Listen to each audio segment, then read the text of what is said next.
Hi guys, we're here in Ibiza at my house, and today we're going to speak about the most complicated topic. There's a million videos about it, but hopefully my video helps you and says something new. Kick bass.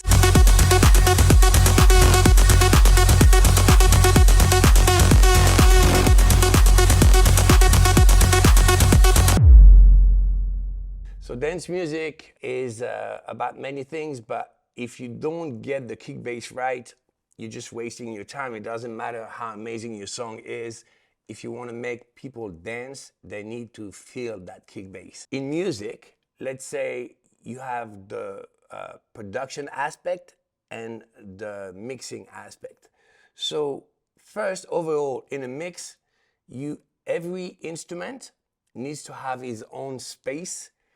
And really what makes a good mix is have a mix that is balanced, meaning that you have all the frequencies that are covered and all of this within a certain shape. And let's say in the highs, you would have the hi-hats, the high strings, maybe the white noises. In the mids, you would have the vocals or the pianos or the synths. And in the low, you're gonna have the kick and the bass. But the problem is that kick and bass, they are in the same frequencies and they are fighting together. And if you play two things that are doing the same role in a mix, then you have a problem. So how can we avoid this problem? The easy way is to have an off bass like this. The kick is playing when the bass is not playing. So if you look at this on the oscillo, they never play at the same time. The bass is yellow, the kick is red. It's gonna sound fat. Please remember, being fat is not necessarily being the lowest possible. What makes you feel that the bass is fat is more around 80 to 120, and it's not really in the sub. The sub give you that physical sensation in the club. Now, I want to show you something. When I was talking about the production aspect of it, I want to take this off bass and see if we can make it even better. So if we look at the scope here, you see the bass in yellow here. And I can see that it's too long. You see that the bass is playing at the same time with the kick. So of course I could do sidechain, but simply I can, in the synth, make the release less. So I'm turning down the release, and you see the yellow is moving, is moving, is moving. And now if I put it to the minimum, it's completely separated now. So you already understand the principle of this is to not have this playing at the same time than that. So if you position the bass somewhere the kick is not playing, and if you do the bass the right length and the kick the right length, you don't have a problem. You don't even need sidechain here. So that's like already an important thing to understand before even getting into anything more mixing orientated. Now, again, I want to take example, pop music, for example, I'm Good. If we look at this, you see they're never playing together. They're actually playing together, but there's a side chain that is pushing the volume down here. Same for my remix of Love Tonight. It's the same kick, and the 808 is quite rich.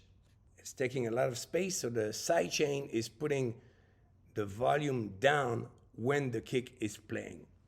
So let's look into different styles. Let's say you want to do tech house, you would do something like that. The bass has a lot of harmonics and the notes are long. So you want to have a kick that is not too long. And obviously you want to use sidechain. So, my advice would be in this case, I'm going to take this input 14 short kick. Here you go. You see the kick here. Okay, you try to not have, I'm moving this because I don't want to have the bass playing at the same time, even though it is. So without and with, not only is giving a groove, but it's also avoiding that they play at the same time. It's the same if you do pop music. Pop music, you don't want to have subs. You want to have a lot of body. You don't want it to be too aggressive, so not too much click. So usually pop music, lots of different notes, following the chords. You want to avoid having really a note being defined, a key being defined by the kick. Let's say you want to do melodic techno and you want to use a long kick because it's really for the club. You want to have a lot of sub. In a kick you have click, body, which is more medium, and sub, the tail. Here we're going to use a kick that is very long, and it's playing a note.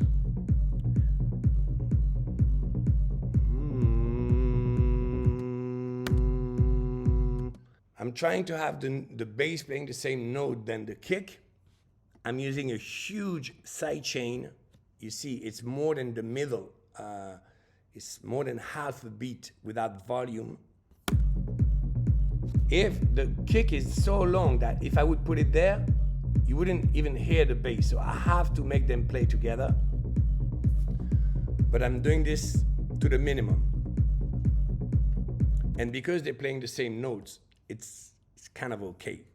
And last example, short kick, because we want a bass that is taking a lot of sustain. It's staying almost all the time. This is an 808 kick. By the way, I love this. And I'm just using a sidechain to avoid that they would be playing together. And I'm using a very short kick here because what I want is for them to feel that sub. So the sub is not coming from the kick here, it's coming from the bass line. So why would I use a kick that has a lot of sub? I don't need it. I'm using a very short kick. Here it's like a quarter beat. So basically, again, you don't want to kick and the bass playing at the same time. If you have to, because of the style, because of the bass line you want to play, use sidechain. And if you're using a lot of notes and the bass sound is very full, use a shorter kick. And if you want the sub coming from the bass line, use a shorter kick. If you want, to use a one note bass line, a rolling bass, for example, you just use a very long kick and you can have the note of the bass playing the same note than the kick, and you'll be fine. I wanted to discuss where do we want the bass to come from. So I'm taking a very long kick. So my bass line is playing in the key of the kick. Simple rolling bass. And I'm putting a huge sidechain because the bass is very long. And also in the EQ of the bass, I'm taking out the sub because there's so much sub in the kick. So why would I use the sub for my bass as we already have sub? Now, let's say that we would want to have a shorter kick. So I want to show you very clearly. On the left, this is the kick that is playing, and on the right, it's the bass. Okay. I used an inverted sidechain for the kick. Now, let's say I want to make the kick shorter. I'm going to solo the kick. Imagine the same kick like that. How does it sound? As you can see, now I have a lot of space for the bass. There's no more sub in my kick. I can open completely the EQ. And now look, I can bring all the sub from the bass line because my kick is stopping here now. So you see that now with the same sound of kick and the same sound of bass, I'm taking two different approaches. First, I wanted the sub to come from the kick. Second, I wanted the sub to come from the bass line. I can change this again.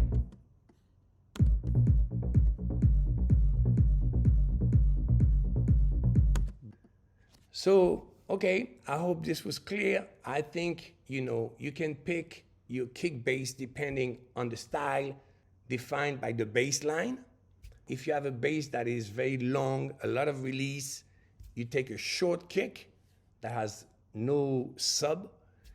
And if you have a bass line that has, let's say, a lot of harmonics, a lot of different notes, I would also advise to take a short kick. And if you want to go maybe a little more techno, have a lot of sub, something that is really for the clubs, then you can take a long kick with a lot of sub, and you need to make sure that the key is right, and you can play like a rolling bass, for example, and it's not going to conflict. So basically, it's quite simple. Try to, as much as possible, never have the kick and the bass playing at the same time. And when you have to have them at the same time, use sidechain and choose what is your priority. You want a lot of bass inside your bass line, short kick. If you want a lot of bass sub produced by the kick, shorter bass, maybe more notes, more sidechain. That's about it, really. I hope it was clear.